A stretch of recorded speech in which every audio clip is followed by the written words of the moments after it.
Hello hello student, welcome back my channel. Student, आपको home science का BA first semester का अनिवार्य paper food nutrition and hygiene का objective question हम all topic पढ़ाएंगे। आज से हमारा सेशन स्टार्ट होता है। अगर आप चैनल पे नए हैं तो चैनल को सब्सक्राइब कर लीजिए। अगर आपको यूज़फुल लगे तो लाइक करना ना भूलिएगा, अपने दोस्तों में शेयर ज़रूर कीजिए। हमारा पहला टॉपिक है आहार एवं पोषण की अवधारणाएं। तो हम सबसे पहले इसी पे आधारित कुछ क्वेश्चन को देखेंगे। आज मेरा पहला वीडियो है आहार एवं पोषण का, तो थोड़ा सा आप लोग हमें बताइएगा, फीडबैक ज़रूर दीजिएगा कि आपको समझ में आ रहा है कि नहीं। हमें फीडबैक की बहुत ज़रूरत है, ठीक है। तभी हमको पता चलता है कि आपको समझ में आ रहा है कि मैं और कुछ करेक्शन करूँ उसमें। ठीक, पहला क्वेश्चन है स्टूडेंट, पाचन के पश्चात ऊर्जा एवं शक्ति में बदल जाता है। जो व्यक्ति जितना अधिक शारीरिक श्रम करते हैं वे उतना ही अधिक ऑक्सीजन का शोषण करते हैं, क्योंकि भोजन के साथ ऑक्सीजन की ऑक्सीकरण क्रिया के फलस्वरूप ऊर्जा तथा कार्बन डाइऑक्साइड बनती है। उक्त विचार निम्नलिखित में से किसका है? मार्क्स रूबनर का, कार्ल वाइट का, रेने रीमर का, मैक्सोसीन का। तो हमारा राइट ऑप्शन है रेने रीमर का। हमारा सी रेने रीमर सही है, ठीक है। नेक्स्ट क्वेश्चन है स्टूडेंट, भारतीय अनुसंधान समिति ने किस वर्ष के पोषक सलाहकार समिति की स्थापना की थी? एक बार फिर से सुनिएगा, भारतीय अनुसंधान समिति ने किस वर्ष में पोषक सलाहकार समिति की स्थापना की थी? ऑप्शन दिया है 1930 में, 1932 में, 1935 में, 1937 में। तो हमारा राइट ऑप्शन है 1935 में। नेक्स्ट क्वेश्चन है स्टूडेंट, आहार एवं कृषि संगठन की स्थापना किस वर्ष हुई? 1940 में, 1942 में, 1945 में या 1948 में? तो हमारा राइट ऑप्शन है आहार एवं कृषि संगठन की स्थापना 1945 में हुई थी। नेक्स्ट क्वेश्चन है, व्यवहारिक पोषण कार्यक्रम की स्थापना किस वर्ष हुई? 1962 में, 1964 में, 1965 में, 1966 में?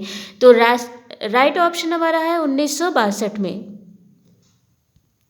नेक्स्ट क्वेश्चन देखिए, यहाँ स्टेटमेंट है सीधा सीधा स्टूडेंट, तो इसलिए हम आपको सीधा सीधा क्वेश्चन आंसर बता रहे हैं, क्योंकि ये स्थापना दिवस है तो इसमें कोई अलग से चीज़ नहीं है, ये आपको स्टेटमेंट है, याद ही करना होगा।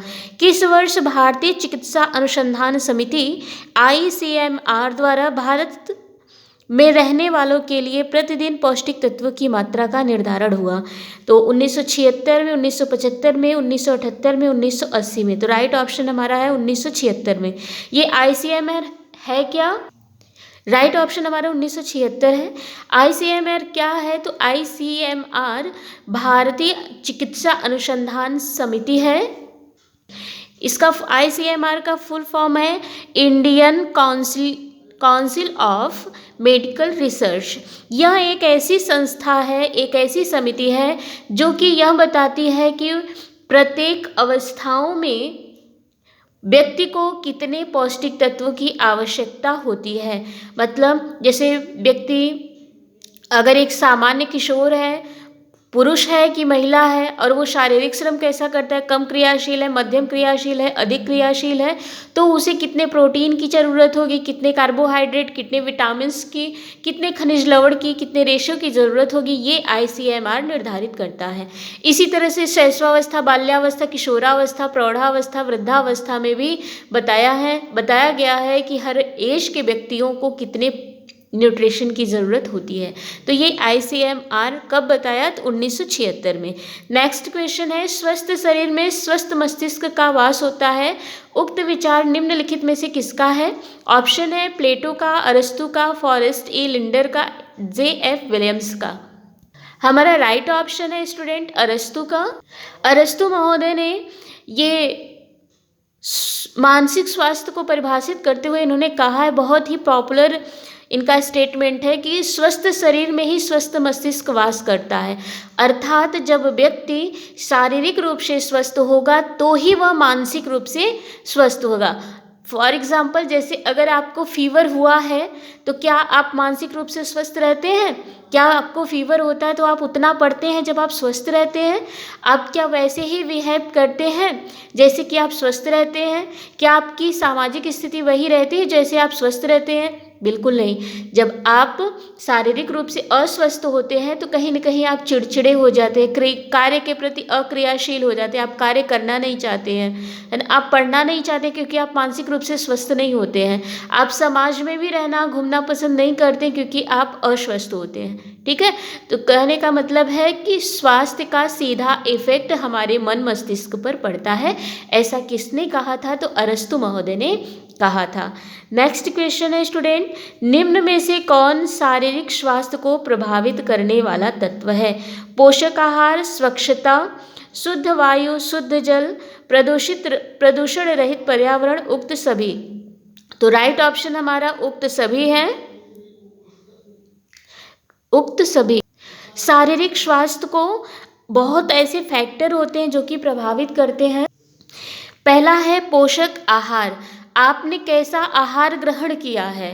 जो भोजन आपने ग्रहण किया वो संतुलित आहार है कि असंतुलित आहार है? मतलब आपके शारीरिक मांग के अनुसार है कि नहीं, ये भी आपके स्वास्थ्य को प्रभावित करता है। फॉर एग्जाम्पल जैसे आपको फैट की उतना ज़रूरत नहीं है क्योंकि आप बहुत ज़्यादा शारीरिक परिश्रम नहीं करते हैं, है ना? लेकिन आप फैट ज़्यादा खाते हैं, वसा, तेल, घी ज़्यादा खाते हैं, तो आप क्या हो जाएंगे? मोटापे के शिकार हो जाएंगे। मोटापा क्या है? एक प्रकार का रोग है, तो आप स्वस्थ नहीं रहेंगे। लेकिन अगर आप अपनी क्रियाशीलता के अनुसार ICMR के दिए हुए मानक के अनुसार अगर आप आहार खाते हैं तो आप शारीरिक रूप से स्वस्थ रहेंगे, ठीक है? तो पोषण आहार भी हमारे स्वास्थ्य को प्रभावित करता है। दूसरा है स्टूडेंट स्वच्छता, शुद्ध वायु, शुद्ध जल। तो स्वच्छता, साफ सफाई और शुद्ध वायु और शुद्ध जल भी हमारे स्वास्थ्य को प्रभावित करता है। अगर आप अपने शरीर की सफाई न कीजिए, अगर अपने आस पड़ोस की सफाई न कीजिए, अपने घरों की सफाई न कीजिए तो आप बीमार पड़ जाएंगे, है ना? क्योंकि देखिए ना, बारिश के बाद जब आप साफ सफाई नहीं करेंगे तो बड़े बड़े मच्छर लग जाएंगे, डेंगू के मच्छर लग जाएंगे। जैसे इस समय बहुत तेज डेंगू चल रहा है तो क्या होगा? आप अस्वस्थ हो जाएंगे। शुद्ध वायु, अगर आपको शुद्ध वायु न मिले तो ऑक्सीजन आपको पर्याप्त मात्रा में नहीं मिल पाएगा तो आप अस्वस्थ रहेंगे। शुद्ध जल, जल से विभिन्न प्रकार के रोग होते हैं। अगर आप अशुद्ध जल पीते हैं, अशुद्ध जल का प्रयोग करते हैं तो विभिन्न प्रकार के रोगों से आप ग्रस्त हो जाएंगे। नेक्स्ट है प्रदूषण रहित पर्यावरण। तो अगर आप ऐसे पर्यावरण में रहते हैं जहाँ की धूल, मिट्टी, धुएं ज़्यादा हैं तो आप अस्वस्थ रहेंगे। किसी फैक्ट्री के बगल में आप रह के देखिए क्या कंडीशन होता है, आप हमेशा अस्वस्थ रहते हैं, बीमार पड़ जाते हैं ना। तो प्रदूषण रहित अगर वातावरण में आप रहते हैं तो आप स्वस्थ रहते हैं। तो उक्त सभी कारण जो होते हैं हमारे हेल्थ को प्रभावित करते हैं। इस प्रकार आज का हमारा वीडियो कंप्लीट होता है।